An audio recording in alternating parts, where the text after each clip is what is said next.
his glory. Church, there is nothing more important to God than his glory. If you don't remember anything else I say, remember the top priority for God is his glory. This presupposes that everything that God does, everything that God allows, and everything that God will move, its ultimate end is his glory. Now, despite what you hear from some pulpit voices, God's main goal is not getting you a blessing. God is not staying up at night trying to figure out how to get you a new car. God is really not moved by the fact that you want a bigger house with a guest room. God is really after his glory. And you must understand that God is ready, willing, and able to do whatever is necessary in your life in order that he receive glory out of you. Yeah. All you have to do is read your Bible. And you will quickly discover that it's all about his glory. Yeah. Over and over again in the Bible, we see that God expects to be first in all things and in everything. Everything that goes through the intentional will of God is ultimately aimed at his glory. Yeah. And let me tell you, you cannot determine if someone is about the glory of God based on how it makes you feel.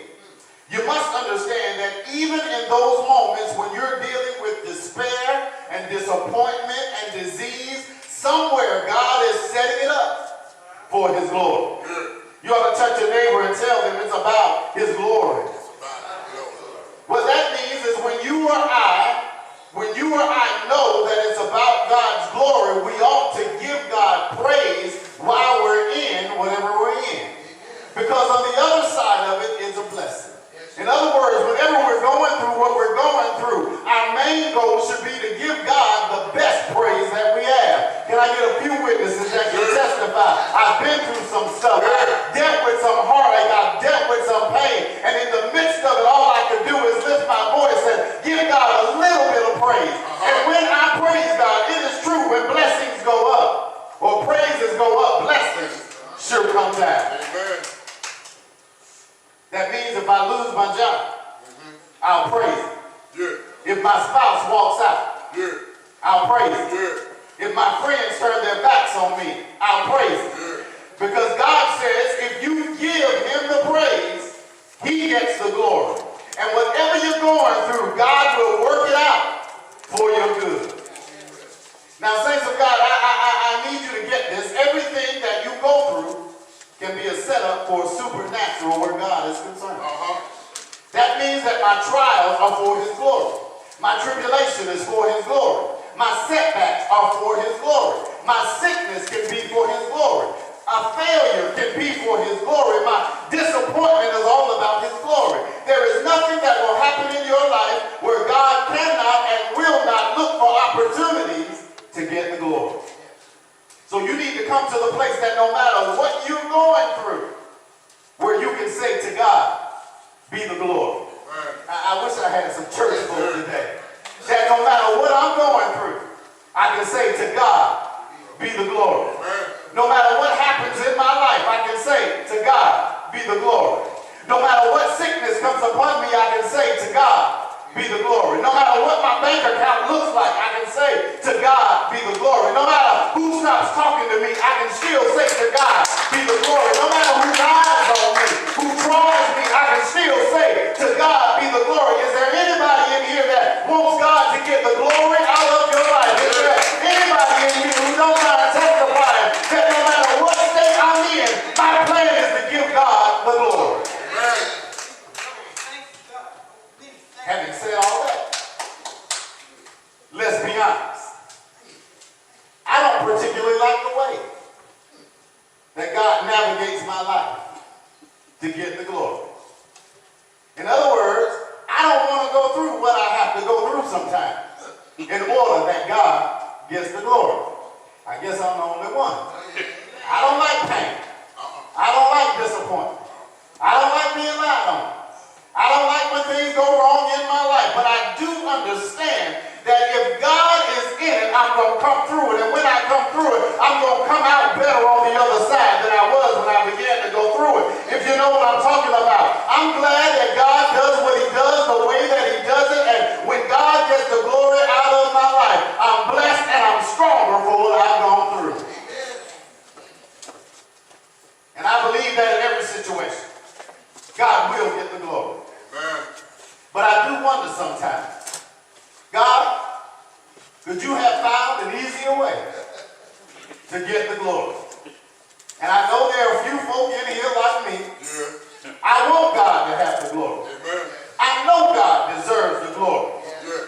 But couldn't he have chosen a different way to get the glory? I know as you and I look back over our lives, and we've said, God, why didn't you fix this? God, why didn't you stop that? God, why didn't you intervene here? And as I look through the verses of the text, that's exactly what I see. The Bible says that the children of Israel have been delivered by the hand of God. They've been delivered through Moses, and oftentimes when we look at this particular text, we get stuck at the Red Sea. And we miss the backdrop of everything that's going on. God will get the glory, and it will be orchestrated by his divine power. Yeah. See, whenever you read the story in its entirety, you will discover that they should have been to the point long before they reached their destination. I've told you this over and over again. It could have only taken them a matter of days to get to the promised land. But they wandered in the wilderness for 40 years. They wandered because God was trying to get them to trust him. And because God was getting the glory out of everything that they went through. They were traveling in a straight line. They were on a direct route to the promised land. And God had something else on his mind. You do realize that sometimes in your life, you want to get there the quickest and fastest way you can. But God sometimes wants to take you on the scenic route. Watch this. If God had not changed the plan, they would have reached the Red Sea long before when they did. Which means Pharaoh would have never caught up with them. Because God had another plan, they ended up where they were. They ended up where they were, going through what they were going through. Pharaoh was behind them because they simply followed divine instruction. They ended up in a cul-de-sac of conflict. They got water in front of them, mountains on the left and right of them, and Pharaoh behind them.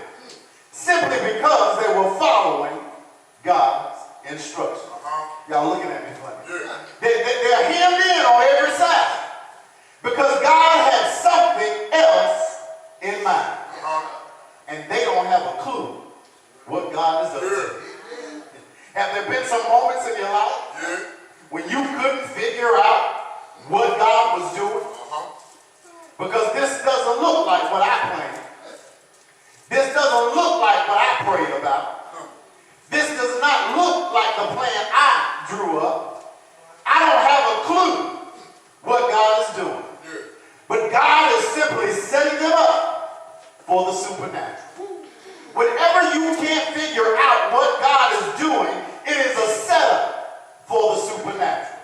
Has anybody ever been there when nothing and nobody made sense? What could be clear now? Everything looks cloudy.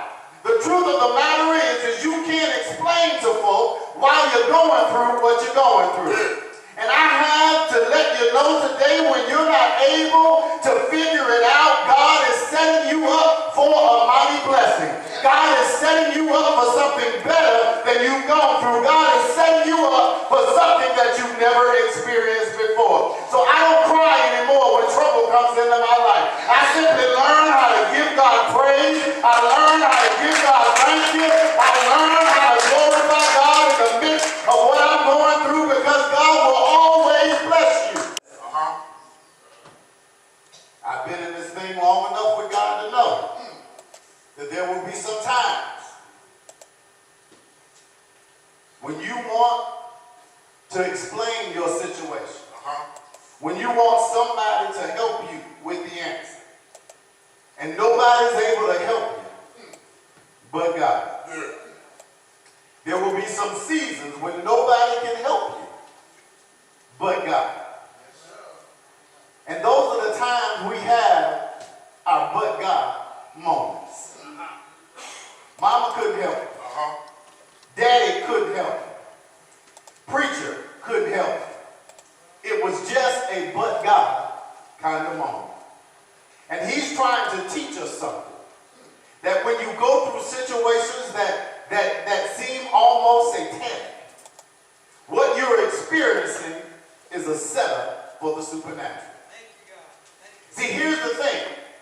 When they came out of Egypt, they followed out of desperation.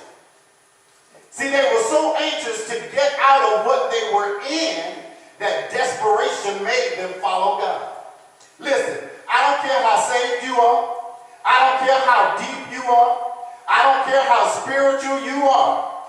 When you're in a difficult place long enough, and somebody ought to be able to testify, when you're in a hard place long enough, desperation will cause you to make decisions that you would not have otherwise made. I guess it's just me today. I've been in some situations where my back was up against the wall and I made decisions that I shouldn't have made simply because I was desperate for the situation to be over. Am I talking to anybody? I've had some hard times that I made some bad decisions simply out of desperation. I've been around some people who meant me no good, but I made the wrong decisions out of desperation. And I don't know about you, if you don't have a relationship that anchored in Jesus Christ, you will do some things out of desperation. So look at what God told you. He said, there are those in the body who only come to him when they're in desperation. When they need a job. When their marriage is in trouble. When the bills are behind. When they're sick in their body. But God says you will never make it on desperation. You will only make it on breakthrough. And that only comes in revelation. You've got to know who he is. Not who mama and them said he was. But you've got to know God for yourself. You've got to have your own personal relationship with God. What God will do is God will create a situation for revelation. Don't miss this. He will create an atmosphere that necessitates you seeing a side of God that could not have been revealed without a situation. You missed it. You're looking at me funny. Sometimes God will put you in a hard place that he might reveal himself to you so that you know that it's nobody but God. You can't give the doctor credit for your healing. He'll put you in a sick place so that you'll know your healing only came by the power of God. He'll make your bank account look real slim so that you know the light stayed on only by the power of God. And I'm talking to anybody. Is there anybody in the church that's ever been through some stuff? Is there anybody in the church that's willing to testify? I've been in a hard place, and I can testify today that it was nobody but God that brought me out of my situation. It was nobody but God that saw me through what I was going through. It was nobody but God that healed my body. It was nobody but God that blessed my heart. God will sometimes allow you to go through some stuff that can't nobody get you out of but God. So God will create an atmosphere. He'll create a situation, allow a situation, in order that there be revelation. You got sick, that produced revelation. That God is Jehovah Rapha, a God who heals. You couldn't pay your bills. That was a situation that produced the revelation that God is Jehovah Jireh, a provider. You couldn't go to sleep last night. That was a situation that produced revelation that God is Jehovah Shalom, a God of peace. Sometimes God will allow us to go through some things so that he can prove who he is in our lives. And now, because of the revelation that came after the situation, we can experience manifestation.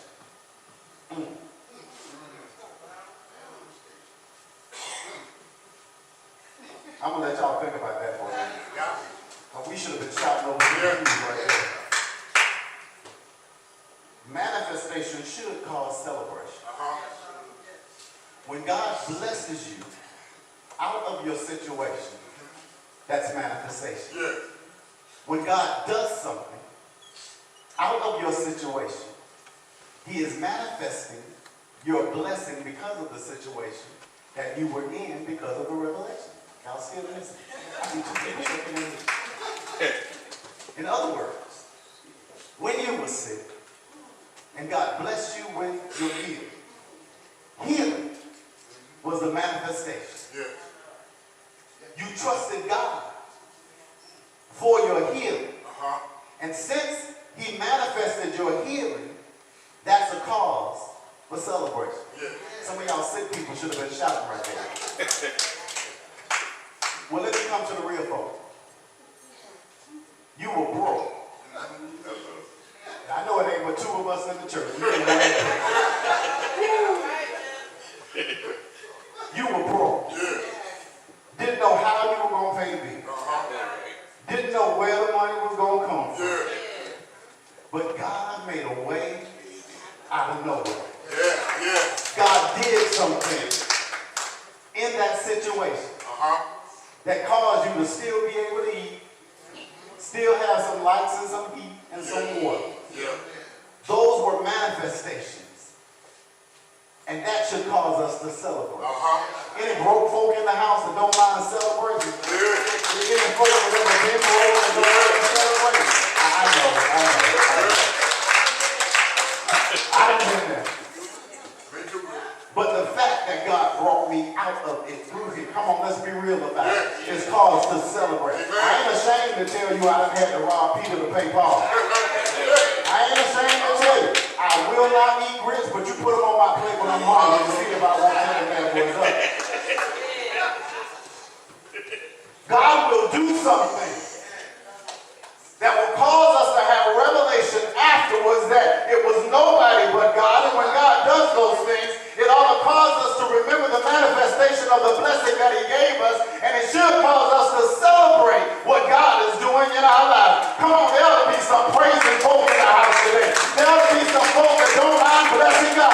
Has anybody ever been through anything and you realize that it was nobody but God? You realize that if it had not been for God, you realize that God did a thing in your life, and it should cause us to want to give God our best praise. It should cause us to want to bless the name of the Lord. It should cause us to want to shout and glorify him. It should cause us to want to say thank you.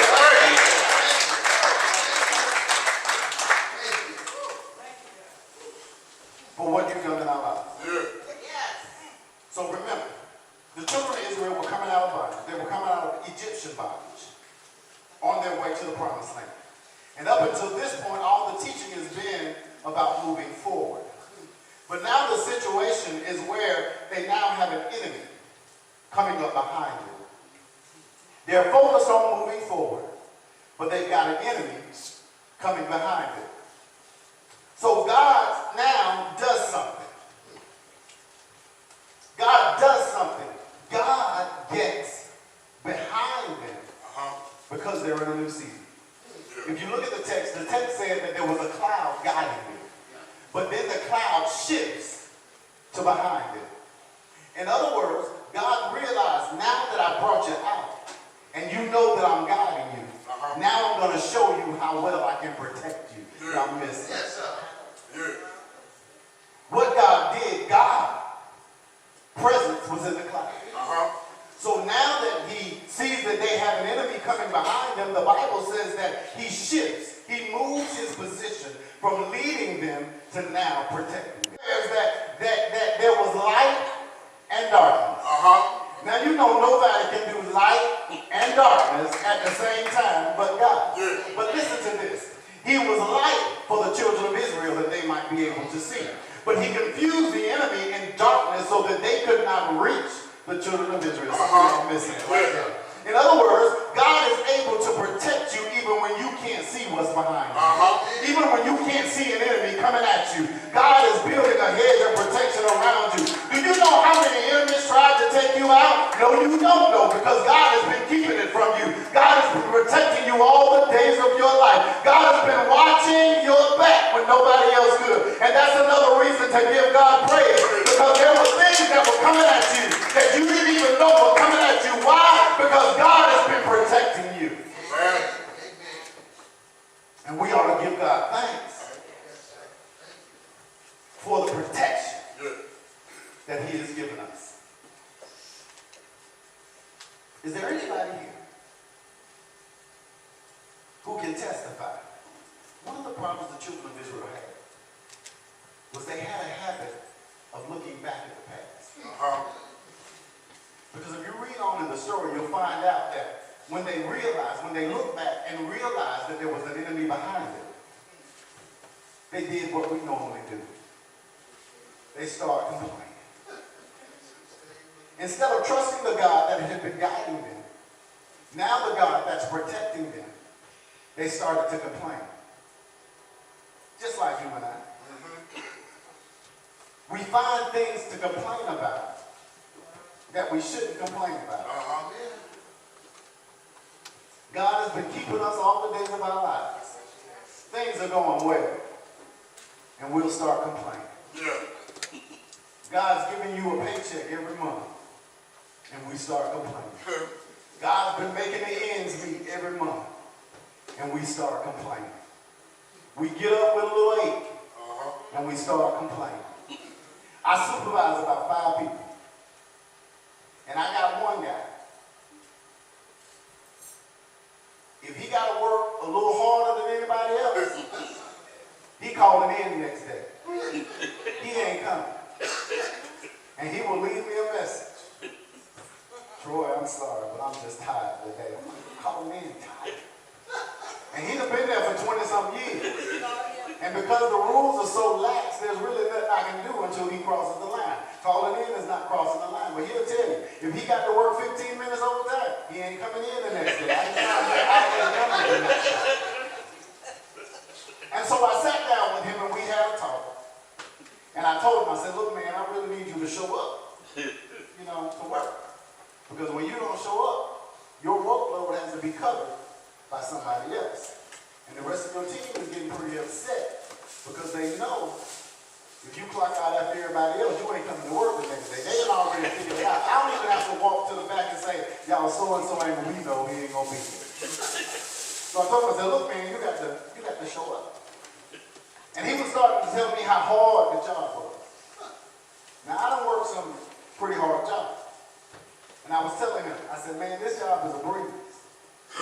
Because you really are only doing 6 hours of work and getting paid for 8 hours. I said, so after you finish what you do, there's not a whole lot, left to do. So why would you call in when you don't have to work that hard? And he goes on and on to complain about the things that are wrong. The truck is hard to drive. The load is heavy, and I can't, I can't get that pallet jack to work right. He went on to complain. And I reminded him, I said, look, man, I said, the Lord has been blessing you. And I did tell him, I said, the Lord has been blessing you. I said, because if I had been your boss 24 years ago and you were doing what you're doing now, you wouldn't have a job. So you ought to give God thanks that 24 years, somebody has let you slide with a job. I said, now, I'm giving you a chance to do what you're supposed to do. But if I got to do what I got to do and find somebody else who want to work, guess who position they going to get? In other words, that's how we are. The Lord has been blessing us all of this time. And we find things to complain about. Look at what they did. They began to complain when they saw the enemy coming up behind them. They said, Moses, you brought us out here to die. Moses, they're going to kill us. We could have been buried back in Egypt. Moses, we don't have anything to eat. The Lord is making a way. We had plenty of food back in Egypt. They didn't realize that the same God that let them out, the same God that has been blessing them this period of time is the same God that's going to keep them in the days to come. Can I get anybody who can testify? I'm glad that the Lord is still keeping me. I may not have everything I want. I may not be all that I desire to be, but I thank God that he's still keeping me. And I'm not going to complain. I'm going to give God thanks for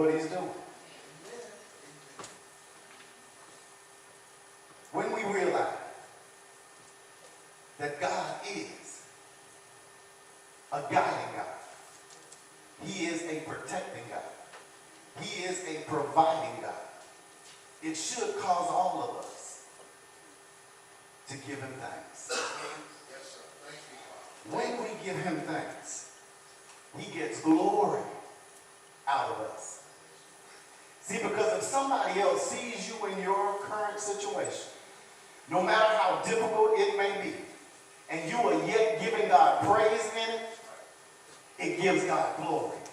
Because it shows them that the same God that's blessing you and whatever it is you're going through is the same God that's able to bless them. Am I talking to anybody this morning? Y'all looking confused this morning. In other words, when you give God glory in the midst of your sickness, what that says to somebody else who's going through sickness is, man, they trust the God who's able. So I'm going to trust the same God. And when they trust the same God, God is able to do for them the same that he did for you. Yes, sir. Red, I told y'all, I don't want nobody in my business. I ain't telling nobody when I'm broke. You ain't got to tell them, they know. I don't want nobody to know about my sickness. They're going to find out sooner or later. All I'm trying to say to us is learn how to give God praise no matter what situation you're in. See, because ultimately God allowed the situation. He allowed it so that you would give him glory, so that you would learn to trust him in what you're going through. See, too many of us only trust God when things are going good. When things are good. When there's money in the bank, food in the house. Oh, I love the Lord.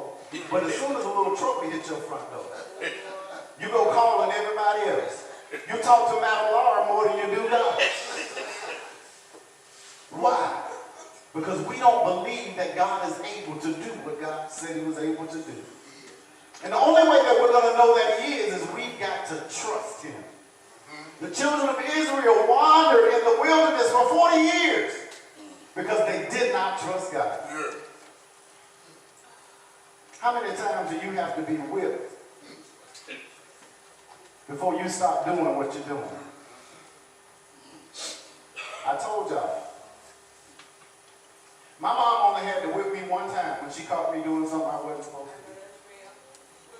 Now, I didn't say I turned a good child because she whipped me one time. I either didn't do it again or I was smart enough not to get caught. But I was not going to get whipped for the same thing over and over again. That wouldn't happen. But that's in essence what God had to do. He had to keep teaching them a lesson because they would not learn the lesson. They did not learn to trust him. And their struggle was harder and it was longer because they did not trust God. Church, give him the glory he deserves. Give him the honor that he deserves. Give him the praise that he deserves. Simply because he has been a keeping God. He has been a providing God. And if you're honest with yourself, you'll look back over your life and you'll be able to say, Lord, thank you. I know that it was nobody but you that protected me in that. Lord, I know that it was nobody but you that provided for me in that. Lord, I know it was nobody but you that kept me when the doctor says there was nothing else they could do. Lord, I know it was nobody but you that when I needed somebody, all of my friends walked away. Us, if we're real and honest, before we even gave our lives to Christ, he was still protecting us. He was looking out for us. I got to get real, son. Just me and Deacon White. And Jeff. We can admit we've done something that we shouldn't be here today. But it was nobody but God. Nobody but God. Everything is for his glory. Everything is for his glory. Don't cry about your situation. That's the time you ought to praise him. Because when you're going through something, that's a sign from God that he's getting ready to bless you.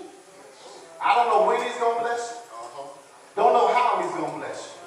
But I guarantee he's going to bless you.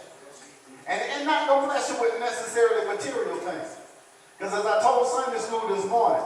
I've lived long enough that if God just blesses me with peace in whatever I'm going through, if he just blesses me to be able to lay my head on the pillow at night and sleep a good night's sleep, that's peace.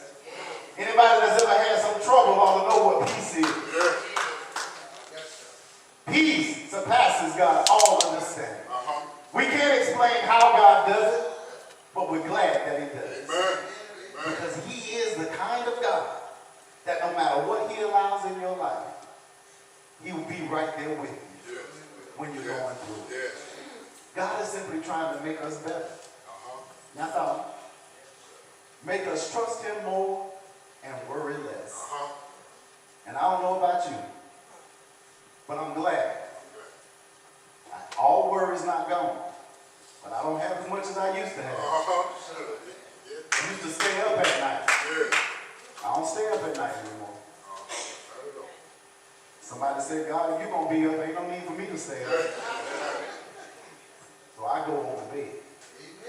Because I trust that God is going to do what needs to be done in my life. The children of Israel, even though all of them did not make it to the land of Canaan, it took them 40 years wandering in the wilderness. And this wasn't the same generation of people. So it says to me that we have to make sure we're teaching the lessons that God wants us to teach, so that our children and grandchildren don't go through what we've had to go through.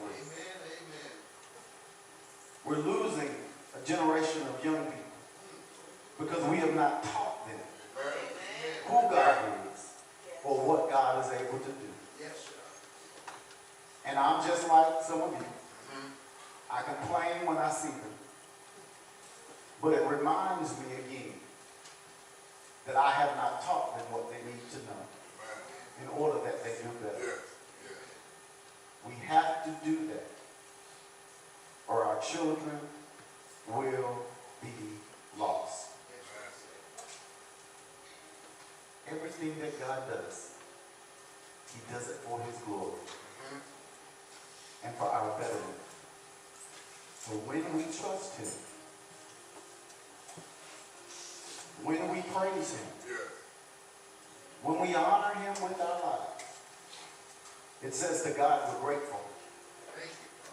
We're grateful. Lord, I don't have all the things I desire, but I'm grateful for the blessings that you've given me.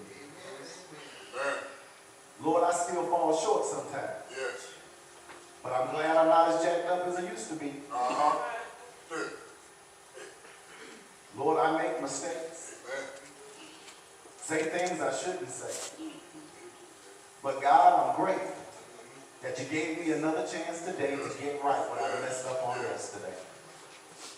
Everything is for his glory. If you're here today and you desire to accept the Lord as your Savior, if you understand that no matter what you're going through, God is simply creating a better you by allowing you to go through it. When you understand that there's no situation that you face that God cannot handle, it should cause you to want to glorify him with your life by testifying, I serve a God who's able to do exceedingly, abundantly, above all that you or I could think or ask. So if you're here today and you want to accept the Lord as your Savior, now is the acceptable time. Don't wait for tomorrow talking about when I get right. I tell us all the time, you're not going to get right without Christ in your life. You've got to first accept him and believe that he is the God of your salvation. And when you do that, the Lord is able to start turning situations around in your life. Keeping it real, all of your habits, your issues, they're not going to go away simply because you say, Lord, I accept you. Because God is continually working on us. Remember I told you last week, it's a process. In order for us to be better, it's a process. Some of us that used to drink, we didn't stop overnight because we accepted Jesus. We were still doing it while in the church. Some of you still doing it while in the church. But that's all right. It's a process. God knows how to work some things out. Some of y'all was lying before you accepted Christ. You're still lying. You accepted Christ. That's all right. It's a process. Some of y'all had sticky fingers before Christ. Still got sticky fingers. That's all right. It's a process. God is working some stuff out in us. And I just believe in giving God praise because I'm not as I used to be. Not all that I want to be. But I thank God that he's still working on me. I believe Steve Harvey put it best. He said, stop tripping. God is not finished with me yet. That's enough in itself to give God praise. So if you're here, let us stand.